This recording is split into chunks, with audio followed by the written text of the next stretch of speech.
E os juros futuros, hein, gente? Que deram sequência aí ao movimento de retirada de prêmios na curva futura e chegaram ao quarto pregão consecutivo de queda. Hoje também vão aí numa queda por enquanto. E é para poder repercutir essa movimentação dos juros futuros na esteira da expectativa para a reunião do Copom, que eu converso agora com o Ian Lima, que é gestor de renda fixa da Interasset, que já está aqui comigo. Ian, bem-vindo aqui à nossa programação, meu querido. Bom dia para você. Bom dia. Bom dia a todos que estão ouvindo a gente. E essa queda aqui dos juros futuros e as vésperas do Copom, né? Isso indica mais confiança na condução da política monetária ou é uma aposta mais agressiva do mercado em relação a um cenário mais real de possibilidade de corte a partir de março?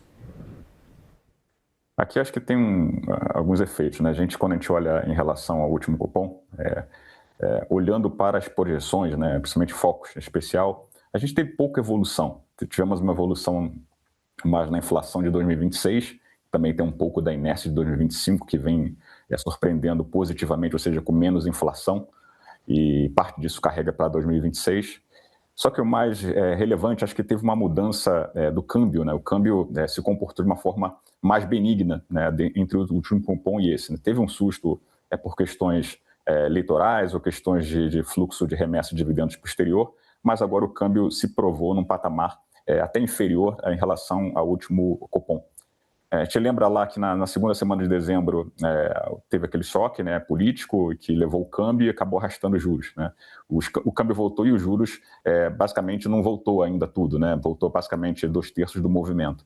Então, quando você pensa sobre essa ótica do câmbio ainda comportado, olhando para os dados de inflação corrente que seguiram recuando e a atividade um pouco menos, dando sinais menos convictos de desaceleração, mas deu até um repique no curto prazo, mas a tendência primária tem sido de queda da atividade, enseja que acho que o processo de flexibilização está mais próximo, né?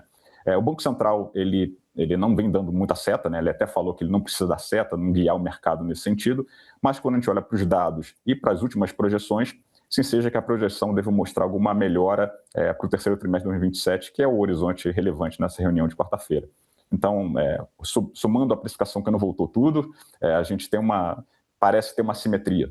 Acho que o Banco Central, ele dá poucas pistas, né? Acho que a única pista que a gente tem acaba sendo as projeções, né, do modelo do Banco Central, que nesse sentido, quando a gente compara com cupons anteriores, com posições de cupons anteriores, já se justificaram com um corte de juros, mas esse cupom é um cupom um pouco mais rock, pensando historicamente. A gente sempre tem que olhar os dados, a gente compara com dados no passado, mas tem uma composição de Banco Central que muda ao longo do tempo, né? Então a gente tenta entender como essa composição do Banco Central reage a um determinado conjunto de dados. Ele pode ser mais rock, um pouco mais duro, então tem um viés um pouco mais rock, né? Um pouco mais duro em relação à política de juros. Ian, a gente falou um pouco sobre essa influência aí nos DIs em relação à política monetária, mas quanto que dessa queda também dos juros futuros vem do cenário internacional, por exemplo, com dólar mais fraco, treasuries em baixa, né, maior apetite por risco, e quanto também a gente pode dizer que tem algum mérito do quadro doméstico? Eu te pergunto isso porque às vezes a percepção que eu tenho é que todo aquele imbróglio fiscal doméstico, tudo isso está um pouquinho dentro da gaveta, né? Mas a gente está em 2026. Ainda será precificado esse cenário doméstico, na tua visão? Acho que sim.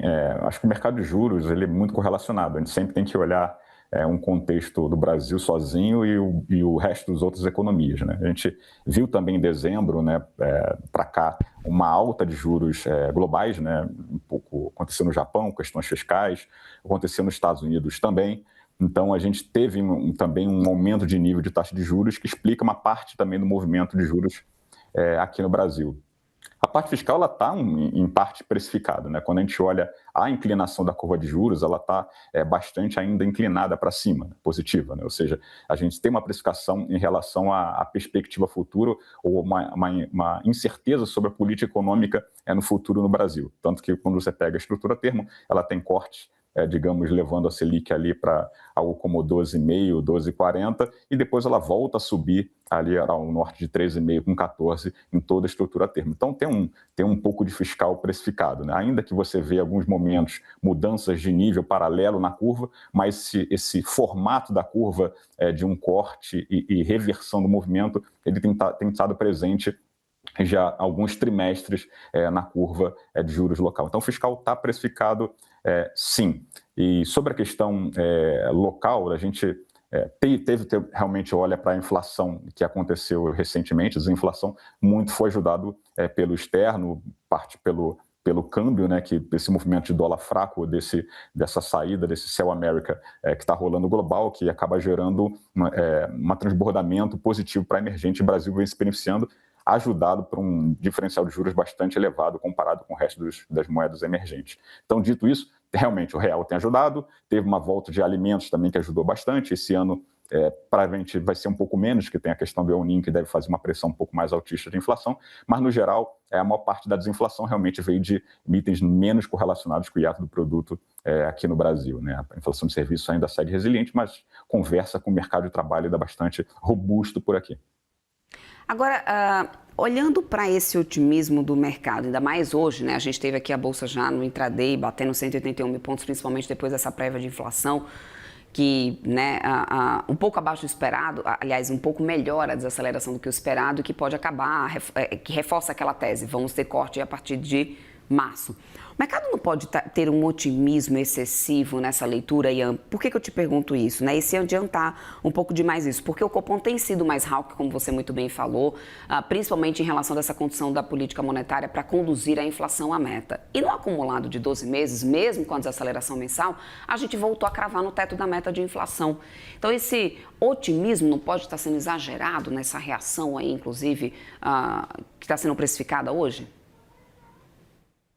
Eu acho que a comunicação do Banco Central ela dá um pouco de margem para isso, né? Quando o próprio Galípolo fala de que não precisa dar uma seta ou guiar o mercado, em alguma medida ele, ao invés de ele tirar a probabilidade, né, tirar a volatilidade, ele coloca a volatilidade. É como se colocasse as probabilidades nos diversos cenários ficam mais gordos, mais espalhados. Então, quase como assim, simplificando, tudo é possível, né? Então, acho que esse otimismo é válido, a gente tem um pouco de precificação, a gente vê, comparado a dados passados, que composições de cupons anteriores já reduziram Selic com condições até semelhantes, só que o que a gente vê que não conversa com o corte agora é o discurso do Banco Central. Mas, ao mesmo tempo, fica tricky, porque ele não quer dar seta, aparentemente ele fica meio silencioso em relação a dar pistas, mas a gente tem que se pegar algumas coisas, né? Então a gente acaba se pegando aos dados. E os dados, olhando para o passado, a gente vê condições já atualmente já de cortar juros, mas não vai cortar porque claramente isso depende de como que ele enxerga o outlook para frente de balanço de riscos. Então acho que o mercado tem um otimismo. Tem, mas porque quando você pega, pensando no que aconteceu ao longo de 2025, a gente chegou lá em março pensando que a inflação ia ser 5,5% e foi 4,26%. Né? E a gente levou a Selic para 15%, tentando fazer uma dosagem de juros reais praticados no Brasil para tentar desinflacionar. Acabou sendo que o aperto na margem está sendo maior do que o Banco Central imaginava, porque a inflação foi bem mais baixa. Então, só em termos pensando do ponto de vista técnico, né, acho que o Banco Central tem um espaço, não de um ciclo, mas talvez de recalibrar a dosagem de aperto monetário para equilibrar a um juro real mais equivalente com o que ele tinha em mente. Né? Hoje em dia, parece que está mais alto do que ele imaginava, né, porque a inflação está mais baixa para o mesmo nível de Selic. Meu querido, quero muito agradecer seu tempo aqui conosco. Conversamos agora com Ian Lima, que é gestor de renda fixa da Interasset. Bem-vindo sempre por aqui. Até uma próxima. Obrigado. Até uma próxima. Tchau, tchau. Até mais.